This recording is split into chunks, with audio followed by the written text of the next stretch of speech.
तेल के ट्रांसपोर्टेशन का बहुत अहम इलाका स्ट्रेट ऑफ हॉर्मूज दुनिया का तेल निकाल देगा। बात सिर्फ ऑयल क्राइसिस की नहीं है, बल्कि इस क्राइसिस की वजह से दुनिया पर आने वाले आर्थिक संकट की है। एक्सपर्ट दावा कर रहे हैं कि तेल संकट पूरी दुनिया को भयंकर महंगाई और आर्थिक मंदी के दौर में धकेल सकता है। आज की एक्स्ट्रा क्लास में स्ट्रेट ऑफ हॉर्मूज के बंद होने से पूरे मंडराते इसी आर्थिक संकट की बात करूंगा। क्या ईरान युद्ध 1929 के द ग्रेट डिप्रेशन के रिकॉर्ड तोड़ देगा, जो हाल अभी दुनिया का है, और स्ट्रेट ऑफ हॉर्मूज के बंद होने और मिडिल ईस्ट के तनाव के और लंबा खिंचने की आशंकाओं के बीच दुनिया की मीडिया में ये सवाल बड़े होते जा रहे हैं। इस बीच भारत के लिए क्या संकेत है? दुनिया की सबसे तेज रफ्तार से दौड़ती इकोनॉमी का क्या तेल वाले संकट के बीच नए ग्लोबल ऑर्डर में बड़ा खेल करने जा रहा है भारत? इन सभी मुद्दों को एक एक करके समझेंगे। पहले ये रिपोर्ट देखिए। ईरान युद्ध ने दुनिया की चिंताएं बढ़ाई हुई हैं। ग्लोबल लेवल पर गहराता तेल संकट एक बड़े आर्थिक खतरे की घंटी बजा रहा है।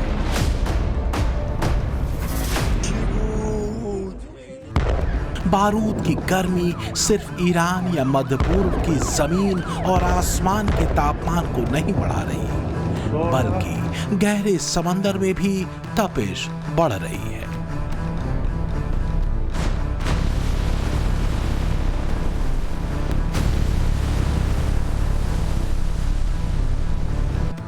आग तेल में लगी हुई है और सबसे बड़ा और खूनी खेल यहां खेला जाना है, स्ट्रेट ऑफ हॉर्मूज में।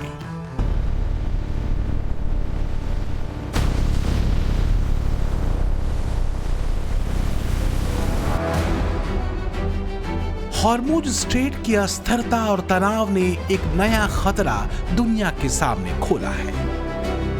वो ये कि ईरान के हाथ में एक ऐसा हथियार है जो पलक झपकते पूरी दुनिया की इकोनॉमी को ठप कर सकता है।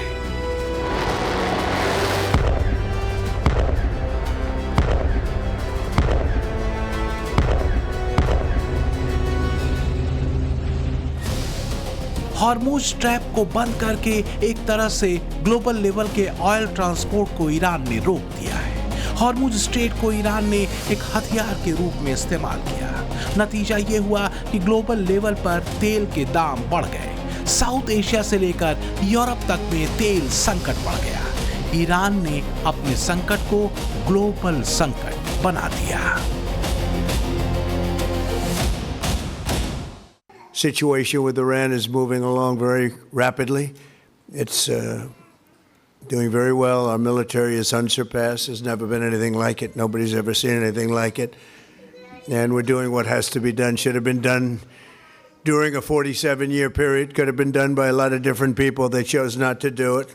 But they really are a nation of terror and hate. And they're paying a big price right now.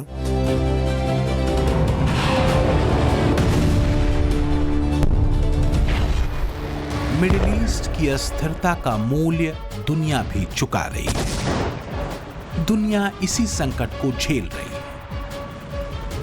Bharat भी इससे अछूता नहीं। देश से लेकर दुनिया भर के इकोनॉमिस्ट आर्थिक मंदी की चेतावनी दे रहे हैं। सबसे गंभीर और चिंता की बात यह है कि इन भविष्यवाणियों में आर्थिक मंदी कुछ साल नहीं बल्कि 2-3 हफ्तों दूर बताई जा रही है। खासकर तब जब ईरान की IRGC ने ऐलान किया है कि वो स्ट्रेट ऑफ हॉर्मूज से 1 लीटर भी तेल बाहर नहीं जाने देगी।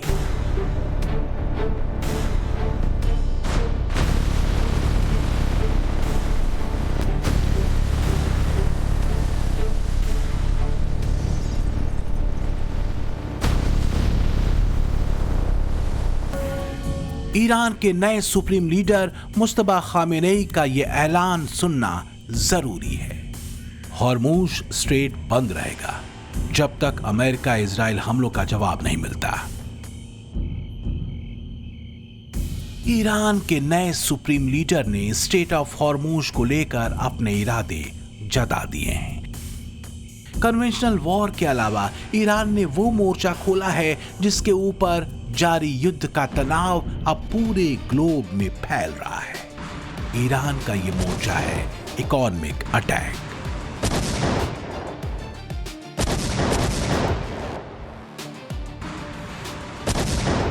पूरे विश्व की ऊर्जा चेन को खंडित करते हुए हॉर्मुज स्ट्रेट को ब्लॉक करके महज 33 किलोमीटर स्ट्रेच वाली straight of Hormuz global economy की वो नब्ज है जिससे होकर हर दिन अरबों डॉलर के पेट्रोलियम प्रोडक्ट गुजरते हैं। हर दिन करीब 20 से 21 मिलियन बैरल कच्चा तेल और कंडेंसेंट यहां से गुजरता है। ये दुनिया के कुल तेल उपभोग का करीब 20% है। समुद्री तेल व्यापार का लगभग 1/3 हिस्सा इसी मार्ग से गुजरता है।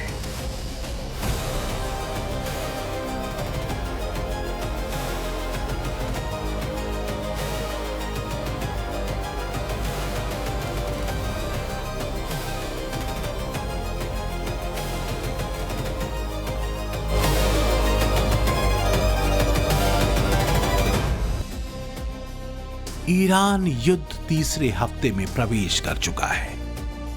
न ट्रंप मानने को तैयार हैं और ना ही ईरान पीछे हटने को राजी है। ईरान की कोशिश स्ट्रेट की इस जंग को लंबा खींचने की है। वजह साफ है ताकि अमेरिका पर उन देशों का दबाव बने जिनके ऊपर स्ट्रेट ऑफ हॉर्मुज के बंद होने से आर्थिक संकट का खतरा मंडरा रहा है। तेल संकट ने कई देशों में महंगाई के बढ़ने के संकेत देने शुरू भी कर दिए हैं। क्या ट्रंप ये बात समझ चुके हैं? ट्रंप अब इस मुसीबत का ठीकरा कुछ और लोगों को हॉर्मुज में कुदाकर उनके सिर पर डालकर निकल जाना चाहते हैं। यह सवाल इसलिए है क्योंकि ट्रंप ने सोशल मीडिया ट्रुथ पर एक संदेश भेजा है उन देशों के लिए जिनकी ऊर्जा जरूरतें और आर्थिक रफ्तार पर हॉर्मुज संकट से खतरे की घंटी बज रही है। ट्रंप ने लिखा, कई देश, विशेषकर वो देश जो ईरान द्वारा हॉर्मुज स्ट्रेट को बंद करने के प्रयास से प्रभावित हैं, संयुक्त राज्य अमेरिका के सहयोग से स्ट्रेट को खुला और सुरक्षित रखने के लिए युद्धपोत भेजेंगे। ईरान युद्ध को शुरू हुए 2 हफ्ते से ज्यादा का वक्त बीत चुका है। इस जंग ने सिर्फ ईरान, इजराइल या अमेरिका को प्रभावित नहीं किया, बल्कि ईरान युद्ध के साइड इफेक्ट्स एशिया पर भी पड़ने शुरू हो चुके हैं। बाय एंड लार्ज कहें तो यह युद्ध एनर्जी क्राइसिस के अलावा लोगों की कॉस्ट ऑफ लिविंग पर भी सीधा असर डाल रहा है। सबसे गंभीर बात यह है कि अगर यह युद्ध और लंबा खिंचा तो स्थितियां चुनौती भरी हो सकती। जीरो कार्बन एनालिटिक्स की ताजा रिपोर्ट कह रही है कि हॉर्मुज स्ट्रेट के बंद होने का सीधा और सबसे गहरा असर एशिया पर पड़ेगा। ये एशिया और यूरोप में गंभीर ऊर्जा संकट पैदा कर सकता है। खास तौर से चीन, भारत, जापान और दक्षिण कोरिया इससे बुरी तरह प्रभावित है।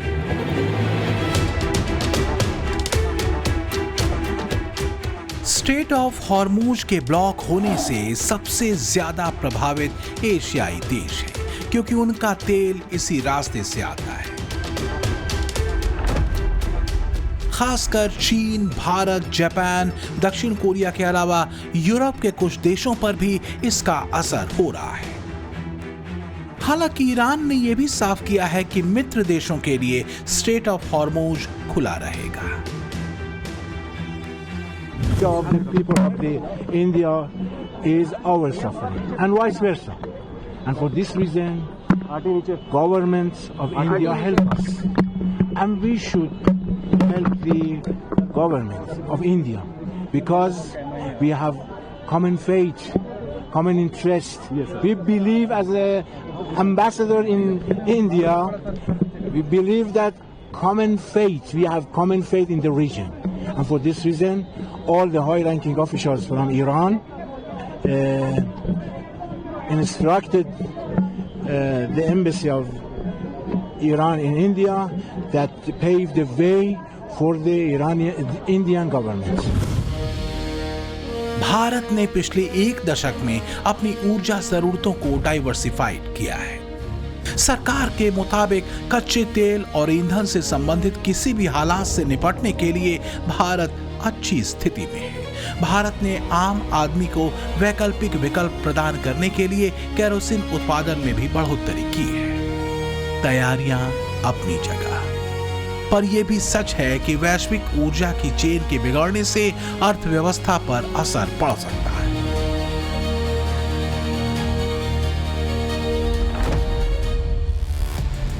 युद्ध से पहले जब ईरान अमेरिका के बीच सिर्फ तनाव भर था, तब भारत में महंगाई दर 2.74% थी।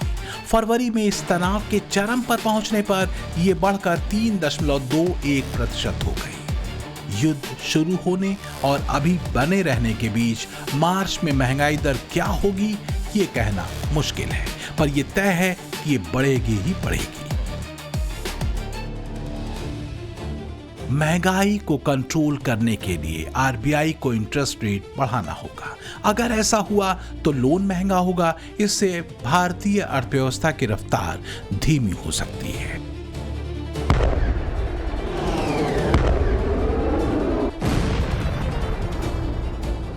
युद्ध और अस्थिरता का संकट जहां ग्लोबल इकोनॉमी को बड़े झटके का संकेत दे रहा है, वहीं तमाम चुनौतियों के बीच भारत की इकोनॉमी को लेकर कुछ अच्छे संदेश और भविष्यवाणियां भी हैं। रेटिंग एजेंसी फिच रेटिंग्स ने भारत की आर्थिक वृद्धि को लेकर सकारात्मक अनुमान जताया है। एजेंसी के मुताबिक फाइनेंशियल ईयर 2026 में भारत की जीडीपी ग्रोथ करीब 7.5% रहने का अनुमान है। मजबूत घरेलू मांग और खपत में लगातार बढ़त के चलते भारतीय अर्थव्यवस्था को सपोर्ट मिल रहा है। सबसे बड़ी बात यह है कि फिच ने इसके पहले 7.4% ग्रोथ का अनुमान लगाया था, जो बढ़कर 7.5% कर दिया गया है। इस सब के बीच मिडिल ईस्ट की अशांति परेशान कर रही है। ईरान युद्ध अगर और लंबा खिंचा तो वैश्विक हालात बिगड़ सकते हैं। हॉर्मुज स्ट्रेट के दांव से ईरान ने ट्रंप को ऐसी ऐतिहासिक मुश्किल में डाल दिया है जिसका अंदाजा ट्रंप को अब होने लगा है। ट्रंप जानते हैं कि दुनिया में उनका रेपो बहुत तेजी से खराब हुआ है। अमेरिकी मीडिया में भी ट्रंप एक बुरी तरह कंफ्यूज्ड लीडर के तौर पर देखे जा रहे हैं। इससे ज्यादा ट्रंप के पास बताने के लिए कुछ भी नहीं। अब गेंद ईरान के बारे में है और ईरान के पास हॉर्मुज स्ट्रेट है, जिसका वार उसके शाहेद ड्रोन से भी ज्यादा व्यापक, गहरा और असरदार है। ईरान ने ट्रंप और अमेरिका को सिर्फ सैन्य स्तर पर चोट नहीं पहुंचाई है, बल्कि ट्रंप की सनक ने अमेरिका की पूरी वैश्विक साख पर भी असर डाला है। मिडिल ईस्ट से लेकर यूरोपीय देशों, साउथ एशिया और अफ्रीकन देशों तक में अमेरिका की साख बुरी तरह गिरी है। स्पेन ने तो ट्रंप के ईरान पर हमले के फैसले का सीधा विरोध कर दिया था। वहां के प्रधानमंत्री पेड्रो सांचेज ने तो ईरान पर हमले को अंतर्राष्ट्रीय कानून का उल्लंघन तक बता दिया था। तो वहीं नॉर्वे ने भी अमेरिकी हमलों को लेकर चिंता और आलोचना की थी। यही रुख डेनमार्क, स्वीडन का भी था। ऐसा नहीं है कि ऑयल क्राइसिस अभी हुआ है। इतिहास में युद्धों के कई ऐसे चैप्टर रहे हैं जिनमें ऑयल क्राइसिस का जिक्र है। दुनिया में पहला ऑयल संकट 1973 में देखा। इजराइल में हुए योम किप्पूर वॉर के बाद, जब इजराइल के खिलाफ सीरिया और इजिप्ट ने जंग छेड़ दी। इस युद्ध में यूनाइटेड स्टेट्स और कुछ पश्चिमी देशों ने इजराइल का समर्थन किया। इस युद्ध में अरब देश बुरी तरह से हारे। इस हार से बौखलाए ओपेक देशों ने उन देशों को तेल देना बंद कर दिया जिन्होंने इजराइल का समर्थन किया। नतीजा यह हुआ कि तेल की कीमतों में 4 गुना तक बढ़ोतरी हो गई, जिससे भारत का तेल आयात महंगा हो गया था और इसका असर लोगों की रोजमर्रा की जिंदगी पर पड़ा था। इसके बाद 90 के दशक का खाड़ी युद्ध, वो तो आपको याद ही होगा। तब भी तेल संकट गहरा गया था, जिसका बुरा असर दुनिया की इकोनॉमी पर पड़ा था। इतिहास की तारीखों को पलटें तो तेल संकट ने पहले भी 3 बार दुनिया में खलबली मचाई है। पहले तेल संकट 1973 में हुआ था, इजराइल पर थोपे गए युद्ध के बाद, जिसे योम किप्पूर युद्ध कहते हैं। दूसरा तेल संकट 1979 में दुनिया ने झेला ईरान में इस्लामिक क्रांति के बाद। और तीसरा ऑयल क्राइसिस हुआ था 1990-91 के बीच खाड़ी युद्ध के दौरान। तेल संकट के तीनों ही दौर में ग्लोबल इकोनॉमी धराशायी हुई थी, महंगाई और बेरोजगारी चरम पर पहुंच गई थी। तो जरा इतिहास में दर्ज पहले तेल संकट के बारे में समझिए। वो दौर अक्टूबर 1973 का था, जब मिस्र और सीरिया ने मिलकर इजराइल पर हमला किया था। यह हमला तब किया गया था जब इजरायली अपना पवित्र योम किप्पुर पर्व मना रहे थे। इसी वजह से इस युद्ध को योम किप्पुर युद्ध भी कहा जाता है। इस युद्ध में अमेरिका ने इजराइल की मदद की थी। हालांकि युद्ध इजराइल ने ही लड़ा और अरब देशों की बुरी तरह हार हुई। इससे चिढ़े अरब तेल उत्पादक देशों ने योम किप्पुर युद्ध में इजराइल का समर्थन करने वाले देशों को तेल निर्यात बंद कर दिया था। इससे वैश्विक स्तर पर तेल की कीमतें 300% से ज्यादा बढ़ गईं और ईंधन की भारी कमी हो गई थी। 70 का दशक भी अस्थिरता से भरा था। ईरान में राज सत्ता के खिलाफ इस्लामिक गोलबंदी विद्रोह का रूप ले रही थी। अयतुल्लाह खुमैनी के इस्लामिक लाइन और शियाओं के इस्लामिक राष्ट्रवाद ने क्रांति की चिंगारी फैलाई। नतीजा ये हुआ कि ईरान के अंतिम शाह मोहम्मद रजा पहलवी, जिन्हें इस्लामिक क्रांतिकारी अमेरिका का पिट्ठू कहते थे, सत्ता से बेदखल हुए। उन्हें अमेरिका भागना पड़ा और ईरान में कट्टरपंथी इस्लामिक राज की स्थापना हुई। इस दौरान दूसरा तेल संकट दुनिया को झेलना पड़ा, क्योंकि ईरानी तेल उत्पादन में गिरावट आई थी। 1979 से 80 के बीच ये दूसरा बड़ा संकट था।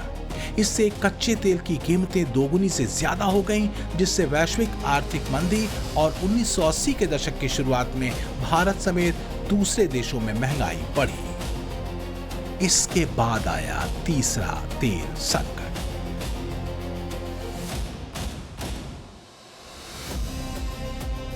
90 के दशक की शुरुआत में वो दौर खाड़ी युद्ध का था। इराक ने कुवैत पर हमला किया था, जिसकी वजह से पूरी दुनिया की तेल आपूर्ति में बाधा पहुंची। नतीजा हुआ कि कीमतों में तेजी आई और पूरी दुनिया आर्थिक संकट में फंस गई। हालांकि खाड़ी युद्ध के दौरान आया तेल संकट 1970 के दशक की तुलना में कम समय तक ही रहा।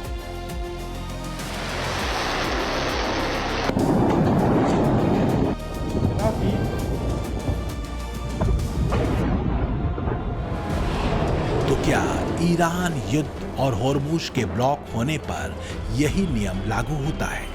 यानी लंबे समय तक होर्मुज स्ट्रेट का बंद होना संकट को गहरा सकता है? अमेरिकी मीडिया में चर्चा तेज है।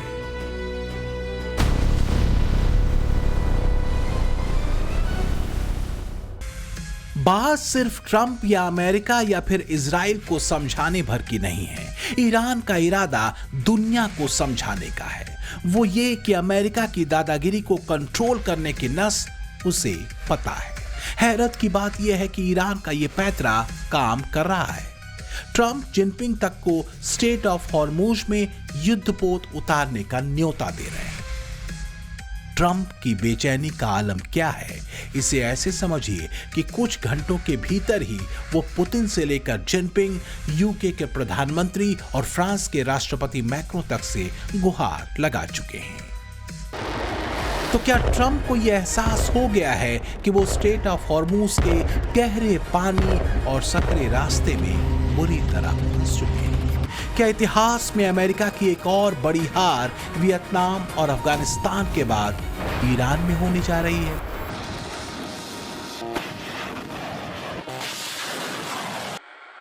हॉर्मुज ट्रंप के लिए वो हॉरर बन चुका है जिसका बंद होना सिर्फ एशिया ही नहीं, अमेरिका तक की इकोनॉमी पर बुरा असर डालेगा।